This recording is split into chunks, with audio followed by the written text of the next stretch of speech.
Hi!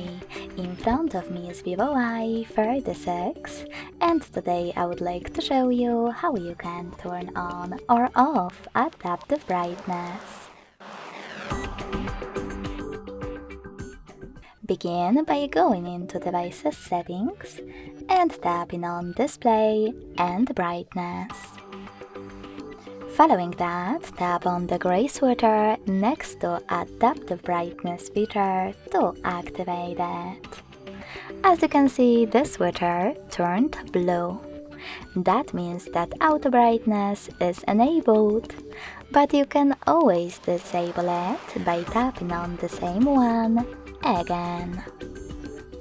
Thanks so much for watching. If you enjoyed this video, smash that like button, comment and subscribe.